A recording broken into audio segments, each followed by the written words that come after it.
Hi, everybody. Welcome back to the MetaStellar YouTube channel. My name is Maria KOROLOV. I'm the editor here at MetaStellar, and this is my third try at recording today because we've got a thunderstorm going on outside. So if there's problems, that's why.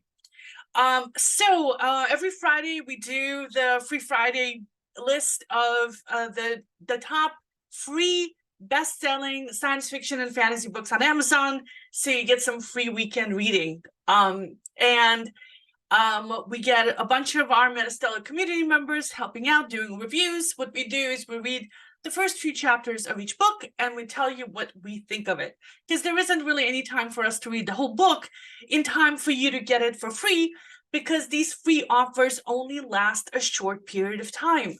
Authors and publishers make their books free in order to promote the first book in a series, or to celebrate the release of the next book in the series, or some other reason. So they usually don't last long, so you have to grab these books while they're still hot.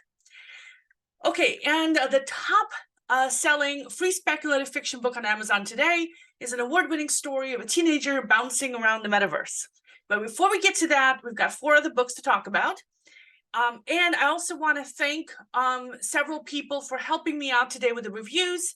Our assistant fiction editor, Terrence Smith, marketing assistant, Lilibet Dominguez-Torres, and community members, Alex Mueller, Tim McHugh, and Lou Lyons. Unfortunately, none of them could make it here today for the taping, so it's just me. All right. Oh, the link to the articles in the description box below. For those who are new, MetaStellar is an online magazine. We publish short fiction, excerpts, maybe novellas. Everything's always free. We also publish book reviews and a whole bunch of other stuff. And we have 2 anthologies out. And our next submission cycle is this October. So mark your calendars if you are an author. And now let's get into the books. Book number 5 on today's list. Let's see if I can pull it up here. Oh, there we go. Tamed by Douglas Brown. Terrence Smith read this for us. So it's the first of 2 books in the Where Pets Unleashed, an urban fantasy series. The other book is $5 and will be released next month. You can pre-order it now, though. So the idea of the book is, what if werewolves were real, and what if people could domesticate them and keep them as pets, as if they were dogs? People try to keep wolves and tigers, so why not? Terrence says that the story opens with Bernard, who's an entrepreneur who goes on an expedition with a trained militia group to hunt down and capture these werewolves, who are powerful but kind of civilized. So when they find them, they're gathered around a bonfire, enjoying themselves, celebrating a recent hunt.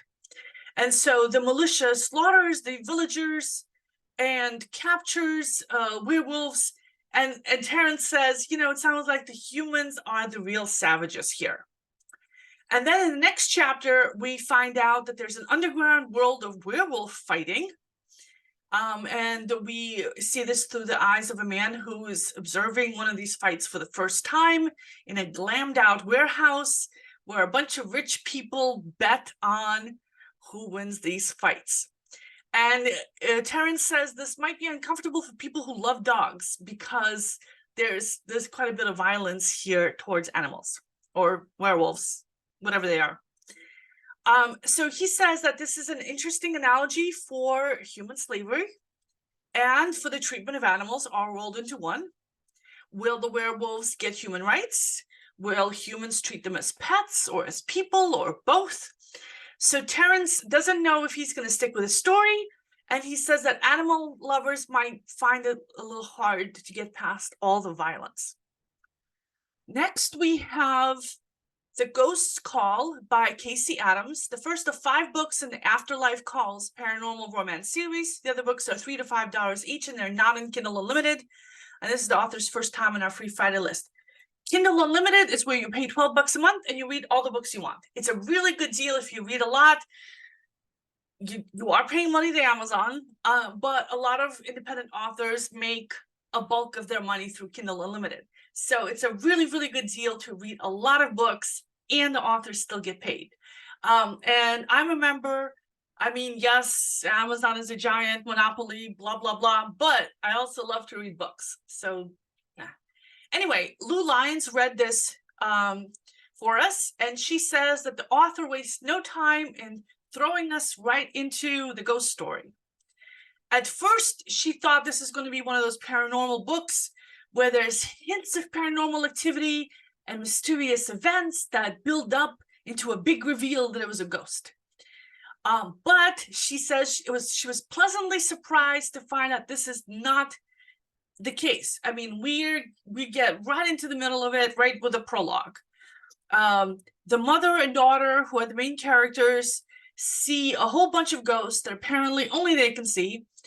And why can they see ghosts and nobody else can? Do they have some connections to these ghosts? Lou Lyons wants to know. In the first chapter, we find out that the mother is a ghost hunter who's seen a lot of ghosts, but is still baffled by how many ghosts she's seeing right now. And the writer makes it clear this is not a usual event.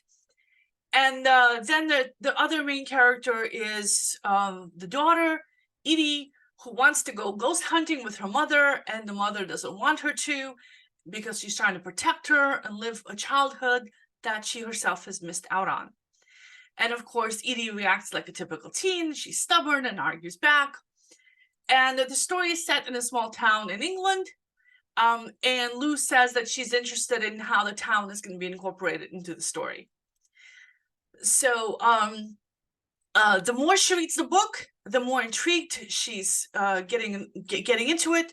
She's read a few chapters in, but she's already caught up in the dramatic arc. And she suspects that the safety of the mother and daughter and their close friends will be at risk. She enjoys books like this where she can't see what's going to come next. And she recommends this book to anyone who likes suspense in the world of the paranormal. And she says she will definitely continue with this one. Next, we have Shadow of the Dragons by J.M.D. Reid, the box set of the first 3 books in the 12-book Shadow of the Dragons epic fantasy series. The other books are $5 each, but they're all in Kindle Unlimited.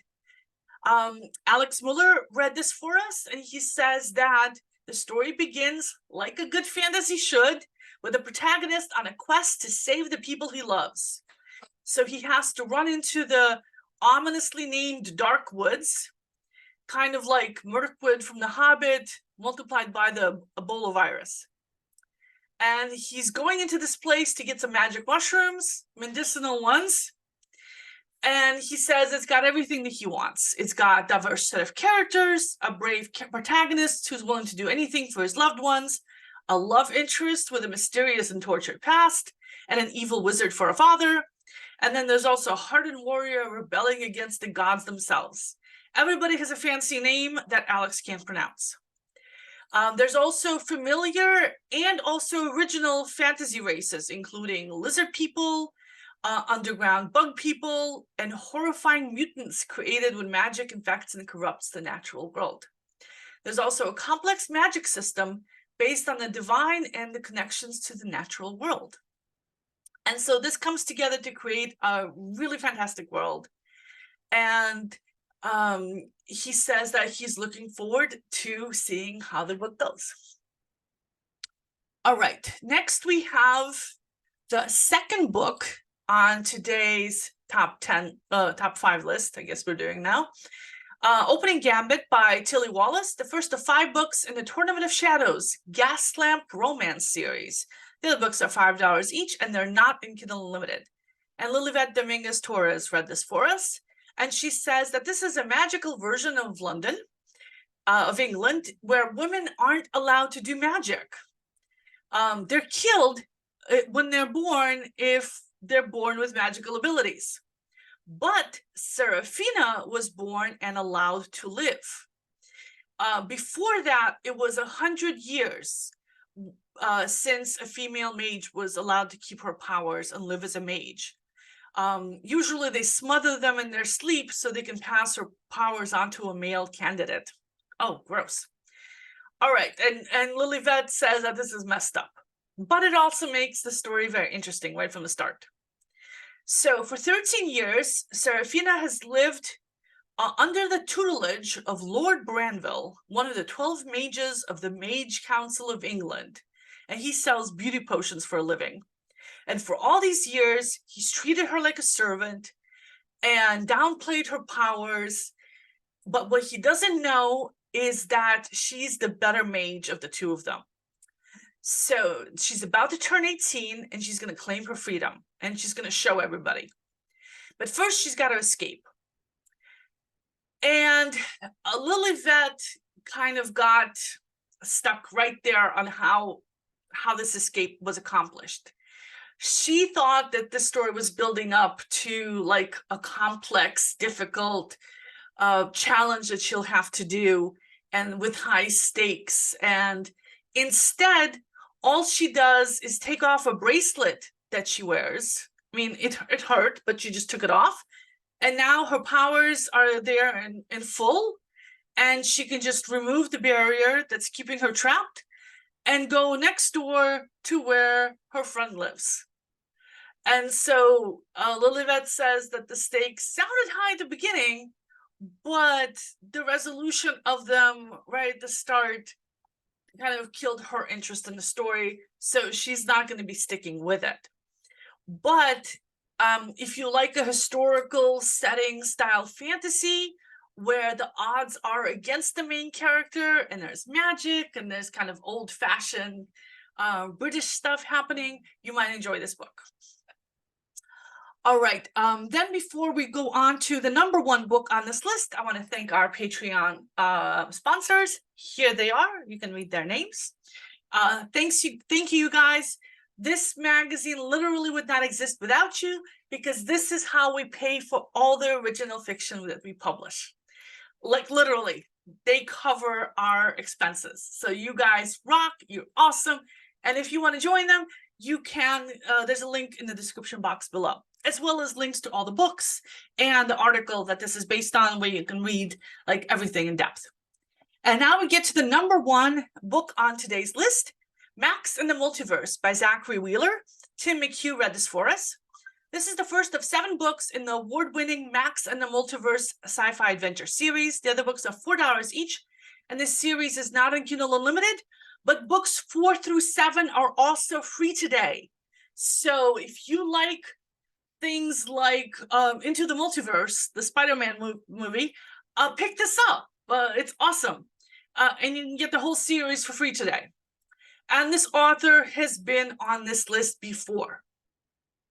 So Tim says this is a satirical sci-fi story where a teenager tumbles through the metaverse. And he says that he is a target demographic for this because he does enjoy humorous sci-fi. And the book starts with Max, a high schooler. He is on spring break. He's got the house to himself. So he plans to spend the whole week doing nothing but playing video games.